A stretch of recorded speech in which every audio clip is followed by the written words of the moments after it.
নমস্কার friends, welcome back to my channel Suma's beauty life. চলে এলাম আরেকটি নতুন ভিডিও নিয়ে তোমাদের কাছে। বলো তোমরা সবাই কেমন আছো?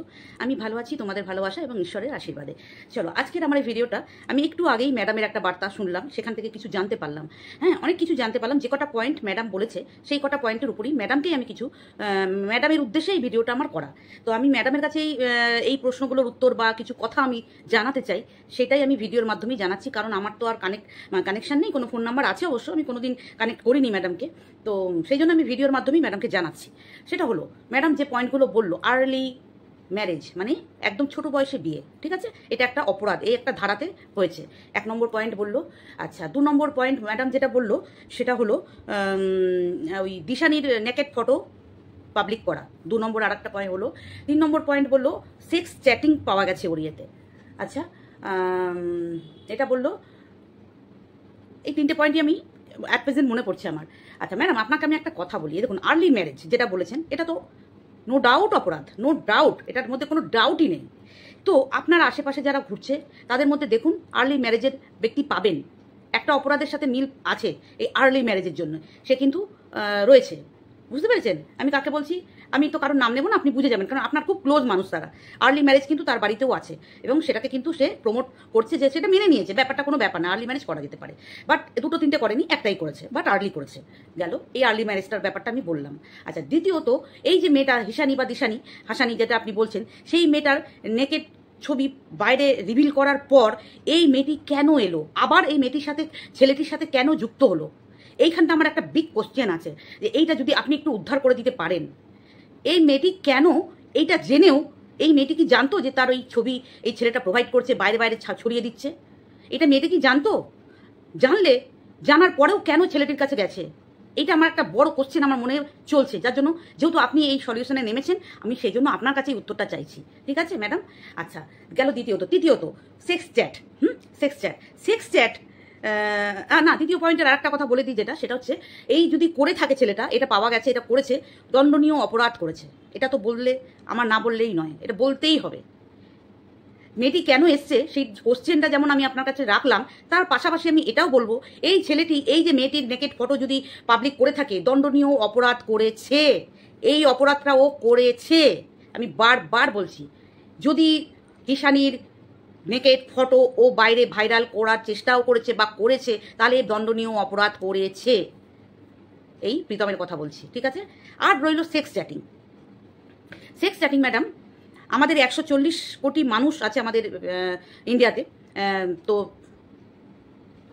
সেইখানে আপনি 140 কোটির মধ্যে 139 কোটি মানুষ পাবেন যদি ধরেন উভয় মহিলা, বুড়ো, 18 বছর, 17 বছর, 16 বছর, ইভেন এই যুগে 14 বছর মানুষদের মধ্যে আপনি পাবেন সেক্স চ্যাটিং। আর পাবেন না 1 কোটি মানুষের, ঠিক আছে? ওই 1 কোটি মানুষের মধ্যে পাবেন না সেক্স চ্যাটিং। ওই 1 কোটি মানুষের মধ্যে আমার পরিবার পড়ে। আমার পরিবারে 3টে ফোন যদি এক প্রেজেন্ট নিয়ে যাওয়া হয় চেকিং করলে, ওই জাতীয় ওই গন্ধ কিছুই পাবেন না। এটা আমি 1000 কেন, কয়েকশো কোটি % শিওর হয়ে বলছি আপনাকে, ঠিক আছে? এই 1 কোটির মধ্যে বহু মানুষ পড়ে, কিন্তু 139 কোটি মানুষ মধ্যে আপনি এইটা পাবেন। আর ওই উঠতি বয়সের ছেলে, এই যুগের ছেলে, তাই না? দেখুন, পাবেন সেক্স চ্যাটিং। বৃদ্ধ 40-এর ঊর্ধ্বে মানুষরা, মহিলারা, ফোনটা আপনি একবার সার্চ করুন পুলিশের কাছে নিয়ে, সেক্স চ্যাটিং পাবেন। এরকম মহিলা, বয়স্ক বুড়ো, বয়স্ক বুড়ি, 17-18 বছরের মেয়ে, 17-18 বছরের ছেলে, 14-15 বছরের ছেলে মেয়ে পাবেন। এটা এই যুগের দোষ, এটা আমি মনে করি যুগের দোষ। কারণ আমরা যখন ছোট ছিলাম, আমরা প্রেম করতে ভয় পেতাম, এ দেখে নেবে, ও দেখে নেবে, বাবা কি ভয়। এখনকার যুগের মেয়েরা, ছেলেরা কোনো পরোয়াই করে না, কে পাশ থেকে যাচ্ছে কে যাচ্ছে না, কোনো ডোন্ট কেয়ার। তো এটা যুগের। এখনকার যুগে আপনি একটা ভার্জিন ছেলে মেয়ে খুঁজে পাওয়া খুব মুশকিল। 100টার মধ্যে হয়তো একটাও পাবেন না বলছি না, পাবেন, আছে নিশ্চয়ই, খারাপের মধ্যে ভালো থাকে, বাট খুব মুশকিল। ভার্জিন ছেলে মেয়ে পাওয়া এই যুগে খুব দুর্লভ ব্যাপার। এখন এদের মধ্যে ফিজিক্যাল রিলেশনটা এতটাই মুড়ির মোয়ার মতো হয়ে গেছে না, কথা বললো কি না বললো, এরা ব্যাস শুরু হয়ে যায়। সেই জন্য বলছি, এই সেক্স চ্যাটিংটা এই উঠতি বয়সের এই যুগে ছেলে মেয়ের কাছ থেকে পাওয়াটা কোনো অপরাধ বলে জানি না, ওটা পুলিশ প্রশাসন দেখবে, বা আমি উকিলও না, আমি জাজও না, জাস্ট আমার থিঙ্কিংটা আমি আপনার কাছে বা দর্শকের কাছে শেয়ার করছি, ঠিক আছে? এই 3টে পয়েন্ট আমি বললাম। আপনাকে যে এই যে আর্লি ম্যারেজটা কিন্তু আপনার আশেপাশে ঘোরা মানুষের মধ্যেও পাবেন, আর এই যে পরকীয়ার মতো ব্যাপার সেটাও আপনার আশেপাশে মানুষের মধ্যে পাবেন, কারণ তারা নিজের মুখেই বলেছে ছেলে মেয়ে বড় হয়ে গেলে এগুলো করা যায়, নিজেই প্রমোট করেছে নিজের ভিডিওতেই, এখনও সেই ভিডিও কিন্তু জল করছে। তাহলে আপনি এটাকে কি দণ্ডনীয় অপরাধ বলে মনে করবেন না? কোনো মানুষ সোশ্যাল মিডিয়ায় এসে যদি বলে যে হ্যাঁ একটা বয়সের পর পরকীয়া করা যায়, আমি বয়ফ্রেন্ড রাখা যায়, প্রেম করা যায়, এবং সে করেছে এরকম আমরা সোশ্যাল মিডিয়ায় শুনেছি, করে এরকমও শুনেছি, বাট আমি বলবো না, কারণ আমি সেটা দেখিনি, মানে এই ক্যামেরাতে আমরা কখনো দেখিনি, সেই জন্য আমি এটা নিয়ে বলবো না, যেটা দেখিনি সেটা বলবো না, বাট শুনেছি।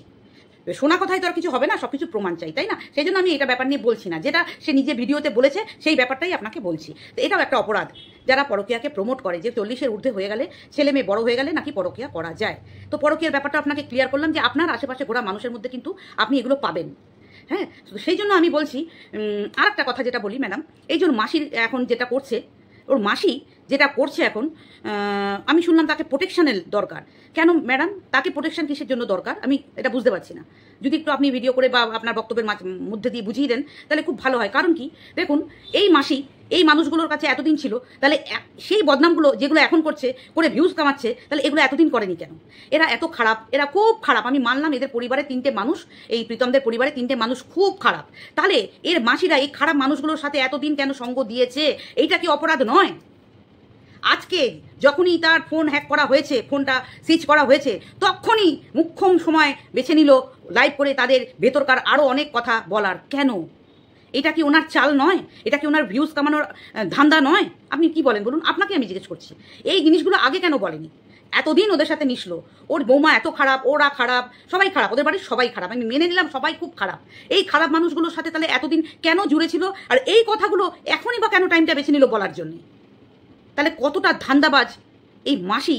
তাহলে আমি তো সেটা মনে করছি, আপনি কি মনে করবেন বা দর্শকরা কি মনে করবেন আমি জানি না, বাট আমার এটা মনে হলো, তাই যেহেতু আমার ভিডিও করে জানানো যাবে, তাই আমি ভিডিও করে এটা জানাচ্ছি। ঠিক আছে, এটা গেল এদের প্রসঙ্গ। 3টে উত্তর, 3টে জিনিস আমার মনে, যেটা আপনার করা ভিডিও উপরে বেস করে আমি কিন্তু এটা ভিডিওটা করছি। এবার আমি আসি আর একটা প্রশ্নে, সেটা হচ্ছে আমার ভিডিওটা যদি একটু লং হয়ে যায় একটু ধৈর্য নিয়ে শুনবেন প্লিজ। আচ্ছা, এইরকম অপরাধ, এই যে প্রীতম যেগুলো করেছে, এইগুলো এক ধরনের দণ্ডনীয় অপরাধ, মানছি আমি একদম 100% আপনার সাথে এগ্রি। যেগুলো করেছে এগুলো অপরাধ। এরকম এই অপরাধটার মধ্যে যে পিকচারটা ভাইরাল করেছে নেকেট, সেটা আমার চোখে বেশি দণ্ডনীয় অপরাধ বলে মনে হচ্ছে। আর বাকি আর্লি ম্যারেজ এটাও অপরাধ। এটা আমাদের ওয়াইটি ছাড়া বহু আছে, এরকম বহু আছে, তারা সোশ্যাল মিডিয়ায় দেখায় না, টাকা আর্নিং করে না, সেই জন্য আমরা সেখানে পৌঁছাতে পারছি না। যেহেতু এরা এগুলোকে বিক্রি করে টাকা ইনকাম করছে, সেই জন্য আমরা এটা মধ্যে ঢুকে পড়েছি সবাই, তাই না? আচ্ছা, আমার কোথাও থেকে একটু মনে হচ্ছে যে এটা কোনো একটা পার্সোনাল রিভেঞ্জ এর ব্যাপারটা আমার মনে হচ্ছে, এটা জানি না কতটা সঠিক। যাই হোক, এবার আমি আসি আমার একটা পার্সোনাল ব্যাপারে ম্যাডামের কাছে। এই যে আপনার আশেপাশে ঘোরা কোনো এক পজিশন হোল্ড করা একটা মহিলা বা ব্যক্তি আপনার আশেপাশে ঘুরে, আপনি খুব ভালো মতো জানেন এবং আপনার সাথে খুব ভালো মতো তার কানেক্ট আছে। তো আপনার কাছে এই বিচারটা আমি চাইবো। সে কিন্তু সুবিচার পাওয়ার জন্য অনেক জায়গায় দৌড়াদৌড়ি করেছে, সেটা আমার বিরুদ্ধে। হ্যাঁ, আমি তাকে তার বাবাকে অজান্তে, তার বাবার সাথে আমি একটা সম্পর্কে জড়িয়েছিলাম অজান্তে, মানে ওটা আমার কাছে ভুল মেসেজ এসেছিল যে আমাকে পাঠিয়েছিল, সে জানতো না যে ওটার বাবা। তো এখন বয়স্ক অনেকেরই তো দেখছেন, তো এখন তো কত বয়স্ক বড় হয়, তো আমরা ভেবেছি ওটা ওর বর।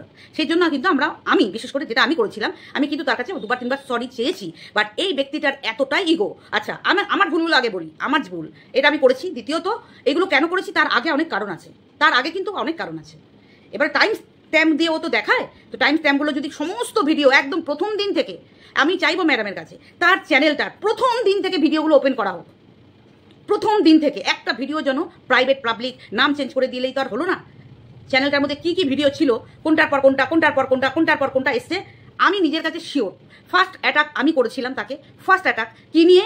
যেই মহিলাটা একটা প্রস্টিটিউট মহিলা বলে আখ্যা দিয়েছে, আমি বলেছি অনেকবার এটা, সেই মহিলাটার সাথে কেন আমরা ওয়াইটি মারফতে পরিচয় হলো এবং তার ভিডিওতে কেন যাই, তার লাইভে কেন যাই, তার সাথে কেন আমরা থাকি বা সম্পর্ক রেখেছি, এইটা তার রাগ। সেই জন্য তাকে প্রস্টিটিউট হিসাবে মোহরা বানিয়ে আমার হাজব্যান্ডের অফিসে মেল পাঠিয়েছে, সেখানে একটা আমাদের সামাজিক হ্যাম্পার করার চেষ্টা করেছে। একটা মহিলা, এই মহিলাটার, এই প্রস্টিটিউট মহিলাটারকেই কাছে কে আরেকজন আছে কবিতা ভট্টাচার্য বলে, সে কেন মেশে, সেই বলে তার স্কুলে মেল করে এমন নোংরা মেল করেছে যে এই কবিতা ভট্টাচার্য নোংরা কাজের সাথে লিপ্ত। ম্যাডাম, আপনি এটা একটু তদন্ত করে দেখুন যে অ্যালিগেশনগুলো লাগিয়েছে সেটার কি তার কাছে প্রমাণ আছে। ওই প্রস্টিটিউটের সাথে কবিতা ভট্টাচার্য বলে যে ব্যক্তিটি, যে মহিলাটি আছে, সে যে নোংরা কাজের সাথে লিপ্ত, এটা কি তার কাছে প্রুফ আছে? আছে এই কথা লিখে কিন্তু স্কুলে মেল পাঠিয়েছে, স্কুল থেকে মেয়েটাকে বার করে নিতে বাধ্য হচ্ছে। 1 লাখ রুপিস তার নষ্ট করেছে আপনার পাশে থাকা ওই হোল্ড করা মানুষটি। বুঝতে পেরেছেন? এগুলো আপনি কি বলবেন? আচ্ছা, আমি একটা একটা করে অনেক কটাই কথা বলছি। আর যারা কোনোদিন তাকে নিয়ে কোনো কথা বলেনি তাদের প্রফেশনকে ছোট করা, আমার হাজব্যান্ডকে ম্যাথর বলা, ঝাড়ুদার বলা, এগুলো আমি বাদ দিই। এগুলো আমিও বলেছি তাকে, বলিও হ্যাঁ না তা না অনেক কিছু বলেছি, আমি সেগুলো বাদ দিলাম, সেই সব পাঠশালা বাদই দিলাম। বাট এই যে অফিসে পৌঁছে যাওয়া, স্কুলে পৌঁছে যাওয়া, আমরা পারতাম না ম্যাডাম? আমরা সব জানি সে কোথায় বসে, তার ইমেল অ্যাড্রেস আমি এখনই শো করে দিতে পারবো এখানে, তার অফিসিয়াল ডকুমেন্টস পুরো টোটাল আমাদের কাছে হাজির। আমরা পারতাম না তার এই কুকীর্তিগুলো তার অফিসে পৌঁছাতে? পারতাম তো, এখনও পারি তো, কিন্তু আমরা করিনি, কারণ আমরা নিজেদের মানুষ বলে মনে করি, সেই জন্য করিনি। যে তার চাকরিস্থল, একটা চাকরি করে শুনেছি, সেই জায়গায় গিয়ে তার ইমেজটা নষ্ট করবো না, যাই হোক অন্যায় করেছে বলে ছেড়ে দিয়েছি। বাট এই মহিলাটি কিন্তু ছাড়েনি। এতটাই হিংস্র, এতটাই পিচাস, আমি মনে করি, আমি বারবারই বলবো, এতটাই পিচাস মেন্টালিটির একটা বাচ্চাকে স্কুল থেকে, একটা মেরিটোরিয়াস স্টুডেন্ট, তাকে একটা ভালো স্কুল থেকে ছাড়া করিয়েছে আপনার পাশে থাকা হোল্ড করা মহিলাটি। বুঝতে পেরেছেন? যাকে আপনি খুব ইন্টেলেকচুয়াল লেডি ভাবেন। ইন্টেলেকচুয়াল লেডিরা কি এইসব করে ম্যাডাম? এইসব করে? তারা কি তাদের ইন্টেলিজেন্সিটা কি এইসব নোংরা কাজে ব্যবহার করে? আমরা কি সেটাই মেনে নেব? আরও অনেক ক্রিয়েটার আছে, নাম বলি আপনাকে, পারমিতার একদিন বলে, জয়া দে বলে, রেনবো লাইফ বলে, কবিতা ভট্টাচার্য, আমি, সঞ্চিতা সংবাস্কেট, এতগুলো চ্যানেলকে হ্যাম্পার করেছে, চ্যানেলদের মহিলাদেরকে এ মানে পিষে দিয়েছে, পিষে মেন্টালি তাদের ট্রমায় পাঠিয়ে দিয়েছে, মেন্টালি ট্রমায় পাঠিয়ে দিয়েছে। আমরা পারতাম না তার অফিসে গিয়ে এইগুলো জানাতে, বা আমরাও পারতাম তার বিরুদ্ধে একটা স্টেপ নিতে, পারতাম। সে যা যা ক্রাইম করে, এগুলোকে ক্রাইমই বলবো। ওয়াইটির একটা ম্যাটার নিয়ে তার অফিসিয়াল, তার হাজব্যান্ড কিছুই জানে না। ও হাজব্যান্ডকে আবার ফোন করেছে, কবিতা ভট্টাচার্যের হাজব্যান্ডকে ফোন করে বলছে আমি ডিএম অফিস থেকে বলছি। ম্যাডাম, ও কি ডিএম অফিসে চাকরি করে? আপনি জানেন ও কি ডিএম অফিসে চাকরি করে? হতে পারে তার ডিপার্টমেন্টের সাথে ডিএম অফিসের কোনো কানেকশন আছে, হতে পারে, মেবি হতে পারে, বাট সে তো ডিএম অফিসের স্টাফ নয়। সেই যেখানকার স্টাফ আমরা জানি, কিন্তু সে কোন অধিকারে বললো ডিএম অফিস থেকে বলি? এটা ক্রাইম নয়? এটা নিজের একটা ডেজিগনেশন নিয়ে ফলস ডেজিগনেশন শো করছে না ম্যাডাম? বলুন আপনি, আপনাকেই আমি জিজ্ঞেস করছি। তাহলে এদের আপনি সভ্য সমাজের শিক্ষিত কি করে বলবো? বলুন কি করে বলবো? এটা শিক্ষিতর পরিচয়? তো সেই সবগুলো একটু নজর দিন। আর যারা নোংরাভাবে গালি দিয়ে ভিডিও করছে, নোংরা ভাষায় পার্সোনাল অ্যাটাক এখানে সবাই করেছে, সবাই করেছে, সবাই, এক্কা দুক্কা ছেড়ে সবাই করেছে। সেই জন্য বলবো, ওই এক্কা দুক্কা মানে একজনকে শিক্ষা দিতে গিয়ে আপনি ভাবছেন হয়তো সবাই এটা দিয়ে সতর্ক হবে, হ্যাঁ এটাও হবে, বাট আমার মনে হয় যারা যারা এরকম ক্রাইম করছে, এখনও আছে, খুঁজুন, দেখবেন, পাবেন। তাদের শাস্তিটা দেখার জন্য বসে আছি আমরা, তাদের শাস্তিটা দেখার জন্য বসে আছি, কোনো একজনের নয়। ক্রাইম যারা করবে, অন্যায় যারা করে চলেছে, তাদেরও শাস্তি আমরা দেখতে চাই। আপনার কাছে আমার এটা বিনীত আর্জি। অন্যায়ের সাথে আমি কোনোদিন ছিলাম না, এখনও নেই, ভবিষ্যতেও থাকবো না, সে যেই করুক। বাট যেটা আমার মনে হচ্ছে সেটা আমি আপনার সাথে শেয়ার করলাম। বুঝতে পেরেছেন ম্যাডাম? এইরকম নোংরা মানুষ আপনার পাশে রয়েছে। আপনি হয়তো সবটা জানেন না, আপনাদের কাছে হয়তো অন্যরকমভাবে প্রেজেন্টেশন করেছে, সেই জন্য হয়তো আপনি জানেন না, সেই জন্য আপনাকে একটু জানিয়ে দিলাম। বাট করলে আমরাও এই আইনি পদক্ষেপ নিতে পারতাম, আমরাও ওর অফিসে এগুলো মেল পাঠাতে পারতাম নাকি? পারতাম, করিনি জানেন ম্যাডাম, করিনি আমরা। আজও চাইলে করতে পারি, বাট করিনি। আমি যে ওই বললাম আমরা মানুষ, কিন্তু আপনাকে আমি বলছি না যে আপনি অমানুষ না। আপনি সমাজের ভালোর কাজ করতে এসছেন, আপনার কাছে এটাই আশা রাখবো, যে আশা করি আপনি এই সমাজ সেবকের কাজটা বা মানব অধিকারের যে কাজটা আপনি করতে নেমেছেন, এটা একদম সমান দৃষ্টিতে সবার দিকে সমানভাবে নজরদারি রাখবেন, এবং আপনার ক্রিয়াটা যেন সমান হয়, ডিসব্যালেন্স যেন না হয়, এটাই আশা রাখবো আপনার কাছে, তবে অন্যায়ের সাথে আমি নেই, এটা আমি আপনাকে পরিষ্কার জানিয়ে দিলাম, সে যেই হোক। আর যে অন্যায়গুলো বললেন ওগুলো তো আপনাকে বললামই, ফোনটা চেক করুন, প্রত্যেকের ফোন থেকে আপনি পাবেন ওই চ্যাট। বাট যেটা ও রিভিল করেছে বাইরে, এটা তো চরম অন্যায় করেছে। তারপরেও কেন মেয়েটা এলো, এইটা আপনি আগে বার করুন। তারপরেও মেয়েটা কেন এলো ছেলেটার কাছে? ছেলেটা তো অন্যায় করেছে, কিন্তু তারপরেও মেয়েটা কেন এলো ওর কাছে? আর ওর মাসি এখন কেন লাইভ করে সবগুলো বলছে, এটা একটু খোঁজ নিয়ে বলবেন। ওর মাসি এতদিন কেন বলেনি? এই ছেলেটাই তোকে চ্যানেল খুলে দিয়েছিল প্রত্যেককে, তাহলে এখন যে ওরা এত খারাপ, ওরা সেই, এগুলো এখন বলার সময়টা কেন বাঁচলো? আমার এইটাই মাথায় চলছে। মানে ঝোপটি বুঝে কপটি মারলো আর ভিউজটা কামাবো, তাই তো ম্যাডাম? তাই তো। চলো বন্ধুরা, এটাই ছিল আজকে আমার ভিডিও। ম্যাডামের উদ্দেশ্যে এটাই করলাম। দেখা যাক কতটা কি হয় না হয়, দেখা যাক। অন্যায় কম বেশি সবাই করেছে এখানে, কেউ ধোয়া তুলসী পাতা না, আমি বলেইছি। বাট একজন একটা নিয়ে মাতামাতি করা আর বাকিরা সবাই ছাড় পেয়ে যাবে, এটা তো হতে পারে না। এটা আমরা মানতে পারবো না, এটা আমরা মানতে পারবো না। যে ক্রাইমগুলো আপনারা ওখানে শো করেছেন, আমি চাইবো যা এই ক্রাইম যারা যারা করেছে, অনেক আছে, খুঁজুন, আপনার আশেপাশেই আছে, তাদের বিরুদ্ধে পিটিশন জমা দিন। জমা দিয়ে এই কেসগুলো তাদের হোক, তাদের ফোনটাও চেক করুক, দেখবেন কত সেক্স চ্যাটিং পাবেন। পাবেন, সে বয়স যাই হোক না কেন, পাবেন। তো এটাই ছিল আপনার উদ্দেশ্যে করা, আমার ভিউয়ার্সদের উদ্দেশ্যে করা। চলো, আপনার আমি বক্তব্যের জন্য ওয়েট করে আছি যে আর কি শুনবো, আর কি শুনবো, এটাই। চলো, ভালো থাকবেন সবাই, সুস্থ থাকবেন এবং আমার পাশে থাকবেন। টাটা।